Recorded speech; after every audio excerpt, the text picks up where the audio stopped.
All right, the Denver Nuggets are up 2-0 on the Phoenix Suns, and the Nuggets have been fantastic on the defensive end all playoffs so far, especially in Game 2, where they had their best defensive performance probably of the entire season, holding the Suns to just 87 points. Nikola Jokic has been a big part of that, but I think Denver's preparation, execution, and also some of the weaknesses in Phoenix's offensive lineups have led to them being very effective in here. I want to get to some of the details, though, in this edition of the list of some of the adjustments that were made by the Phoenix Suns and then those counter adjustments by the Denver Nuggets, especially in the fourth quarter, that I thought were the most interesting.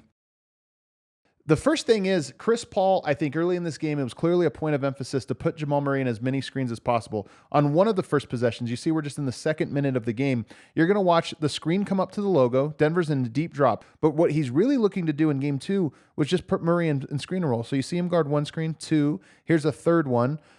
He's making him go back and forth, and he really did this all of the first half. It wasn't necessarily strategic. If we watch this play again, it's not necessarily designed to get open. He could have done a screen and rescreen and got that. It really is just like, hey, let's make him go back and forth 3 times, 4 times through screens just to wear out some energy and then obviously get it to Ayton. Denver's going to concede that shot even though Ayton can hit him. On the other end, the big thing they did, taking a page out of Minnesota's playbook and what Nickeil Alexander-Walker had success with, was pushing into him and getting physical. This was a game where the refs were allowing a lot of contact. I think both teams tried to set a tone of let's play a physical game, but it really wore Murray down. And if you watch plays like this, look at Torrey Craig denying the entries, basically telling Denver, you're going to have to go elsewhere and go to counters. I don't think Denver was necessarily prepared for those. In this game, later on, I think they made some nice adjustments. But if you watch some of these possessions, even Devin Booker on them, just watch grabbing, holding, denying the entry. Usually you don't see teams trying to go this hard. You become vulnerable on the backside. But watch Murray. Here, you get the ball to Jokic at the elbow, and rather than just try to run actions and involve himself, he backs up to the logo, gives Jokic space, and allows Jokic to go one-on-one. The Suns single covering Jokic obviously help things for Jokic. If you're going to play 4-on-4, that already takes away one help side defender. And then if you're going to single cover Jokic's going to get to attack knowing you're not bringing a double until the shot. That's a real advantage, and that's part of why Jokic was so aggressive in Game 2.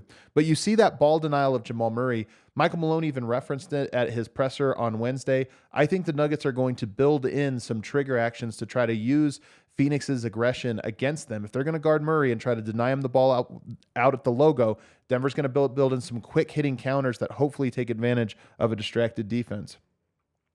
We go over now to what happens. You saw them fight through the screens, electing to rather try to trail the play than just switch as they were doing in Game 1, as I highlighted in the previous edition of the list. In this one, you're going to see what happens to them in the fourth quarter when Denver was able to actually set screens and get Jamal Murray open. And again, Murray can get open in screen and roll actions. He has to work a little bit harder throughout the game to get open when a guy is grabbing and pressing and just playing him chest to chest. He needs to draw fouls a little bit better. That's one thing. But even the setup, I thought in the fourth quarter they did a better job, probably because the Suns wore down.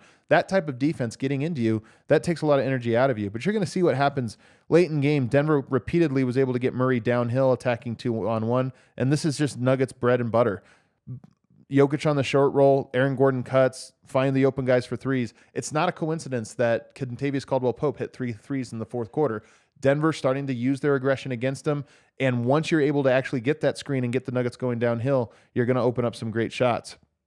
And then, of course, on the defensive end, much it's been discussed, but Aaron Gordon's defense on Kevin Durant all game was phenomenal. You're going to see a couple contests here at the top of the arc. One of the things that helps, though, is Denver's ability, because they don't have the best three-point shooters around them, they don't have a lot of two-point players, and because Jokic is so unafraid of Bismack Biyombo, DeAndre Ayton's going to hit a bunch of mid-range jumpers, but Denver's not going to overreact to those. They're using Jokic as basically just just stand in the paint. Look at how much you wall off. You got Chris Paul in the corner.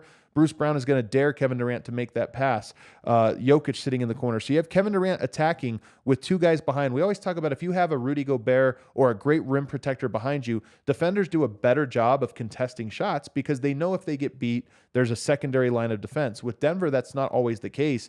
Jokic in rotation can be a little sloppy, can be a little rough during the regular season. But here in the postseason, where they're scheming for, hey, we're daring you to make the cross-court passes and the kick-out passes, Jokic is sitting in the paint, and it acts as that deterrent, allowing Aaron Gordon to kind of press up and be a little bit more, contest shots a little bit more.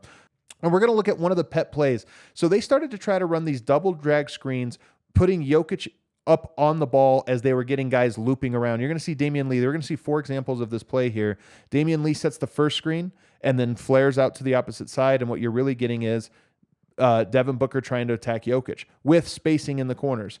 This is tough to guard, and you're going to see that they actually got a couple good looks out of this. So one thing that Phoenix did a little bit better in game 2, and I expect them to be even better in game 3, is making the skip pass. From where Devin Booker is now to the corner, you see Kevin Durant in the corner. Right now, the low man, Christian Brown, who's one of the best on the team at reading these, he actually gets fooled here because he fully rotates, and in game 1, they didn't make that cross-court pass. This game they did. You see Devin Booker kind of fakes the cross-court pass, sees Christian Brown release, and you get a wide-open dunk for DeAndre Ayton. So how does Denver adjust this going forward? They run the exact same play the next time. Let's run it again.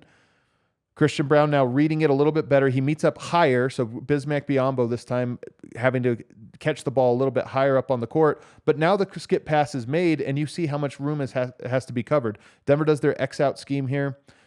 Jeff Green goes and uses his length to contest Kevin Durant, and Kevin Durant was cold in this one, but still, Denver did a great job, I thought, of being early on the rotations and then Xing out with speed on the backside, speed and length.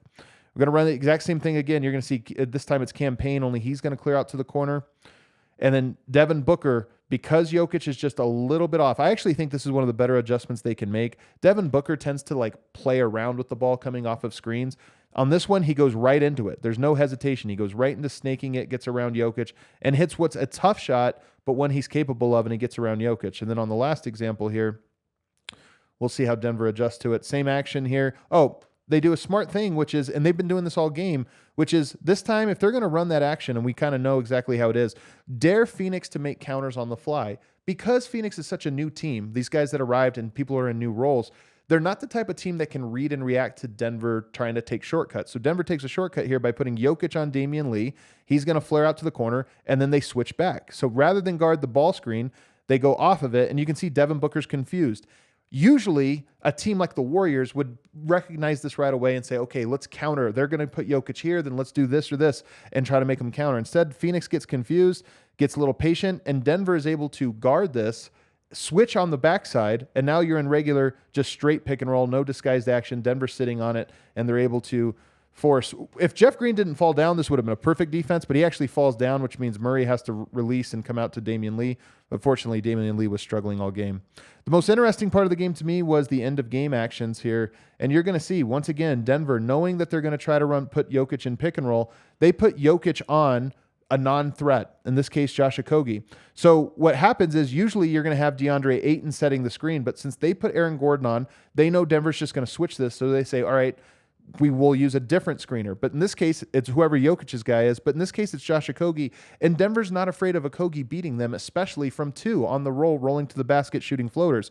So Jokic comes up. You're going to see he steps up, but they're going to trap right away. In fact, usually what they do is a little bit smarter than this. I thought Jamal Murray made a mistake here. Usually what they would do is allow Jokic to go out one-on-one and then set the double a second later, 1 or 2 seconds later. So you're going to see Murray kind of gets caught in between.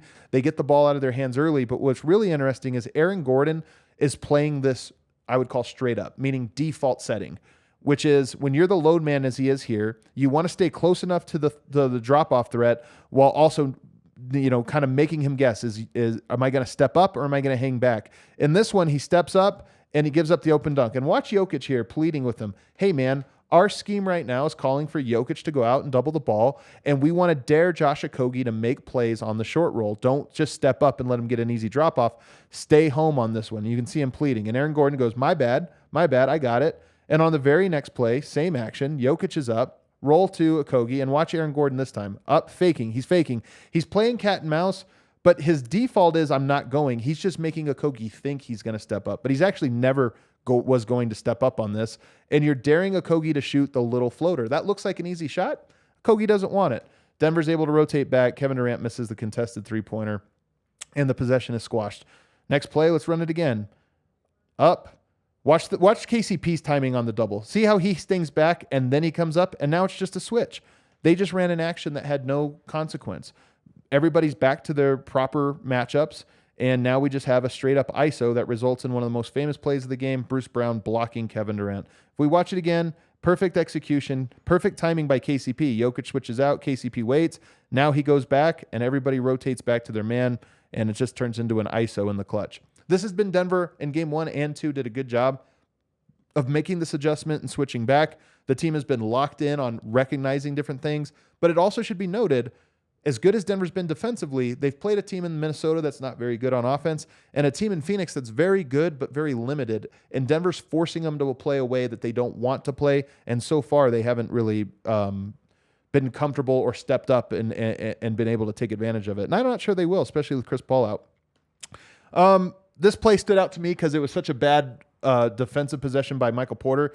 Getting a switch with DeAndre Ayton in space is fine. Jokic has great inside offensive rebounding, so he's going to go for it. I don't mind the quick shot, but when you're the guy that takes the quick shot from the top of the key, that means you are key in transition defense. Here he takes it. Ayton's in front of him. Shot doesn't go, and we have a rebound. And Michael Porter doesn't think he has transition defense duty. He thinks, oh, that's Jokic's man. I'll go find my man. Nope. When you're the deep guy, you got to get back. And he gives up an open layup, and you can see the whole team is furious about it. Mistakes like that, I don't think it's why he got taken out of the game. I think it was more matchups. But Denver has been so low on mistakes that when they do stand out, or when they do happen, they stand out. In game 3, I'd love to see Jokic catch the ball on the move a little bit more. DeAndre Ayton, Bismack Biyombo, as mobile as they are, trying to guard anybody on the run is a difficult thing to do. And Jokic, that's where you draw the most fouls, is when you're able to like run into the catch and then attack. That's when defenders tend to foul the most, and bigs just aren't used to it. Jokic started doing this 2 years ago, and it's been a big weapon for the Nuggets, but they haven't run it a lot. They get one here, and you can see how easy it is. Let's just run it again. Looking at this like wedge action, Jokic is able to run into the catch and get it. I think in game 3, Denver can get Jokic on the move a lot more, and I think I would not be surprised if they successfully pull that off with one guy shading Murray so much, get the ball in somebody else's hands, and then run an action to get Jokic running into the catch and attacking Ayton downhill. And I just think I would be surprised if Ayton didn't foul out or get into foul trouble if Denver did that. And then lastly, I got to give a hat tip to Christian Braun, who has shown a little bit of playmaking chops for a rookie. I mean, we think about what is his offensive role going to be on this team going forward. The shot making is one thing, but his ability to grow into a pick and roll, just regular. I don't think he's ever going to be dynamic, but making regular plays. And to show that Jokic has a little bit of faith in him, this wedge action is the same one as before that we just showed with the Jokic on the move play. But what you're going to notice is Biyombo this time, rather than get caught on the screen, he actually goes deep under the screen. This creates an option for Jokic where typically he would just go to the block. Biyombo is going to force him to catch the ball far away and be in position to defend him. So instead, Jokic trusts that with Biyombo out of position, he's going to give Christian Braun a wide open paint to attack with, and that's what he does. Biyombo's over here now. He's not in position to guard it. He called an audible, so now he's screening, and Christian Braun gets downhill. The key is, can Christian Braun make the play in tight spaces like this? And my guess is no, not consistently. But on this one, he does. Draws 2 defenders, drops it off, gets a foul, and Bruce Brown goes to the line, and it was a huge play. So a little sort of treat for the Nuggets because Christian Braun being an offensive threat is a huge bonus, and it's nice to see he has the foundation of being a playmaker. Game 3, Denver has more adjustments to make. How to get take advantage of Murray, the pressure they're putting on Murray. How do you get him screened, his defender screened, so you can start attacking more downhill? And then I think defensively, Denver goes from a position where Suns always allowed them one player on the court at all times that could be ignored a little bit. You go home where role players probably make shots a little bit at a higher percentage, but they also lose Chris Paul, which gives Denver more minutes where there's an extra player. Maybe instead of one bad shooter, 2 bad shooters on the court, and Denver's going to be able to shade over a little bit more. So I think Denver's in a great spot. Their defense has been great. I do think the hot defense has been a little bit they've been in a lucky spot in that they've been able to mitigate some of their weaknesses on defense by being able to pre-rotate and over-rotate. In later rounds, I think that's going to be a little bit harder. The skip pass also, Phoenix hasn't been very good at making the skip pass. There's going to be teams in the future who are better at that, and I think the Phoenix Suns are going to attempt to be better at that in Game 3, which will either work or create more steal and turnover opportunities for Denver's defense, which would, of course, be a huge boost for them. That's it for this edition of The List, guys. We'll see you next time after Game 3.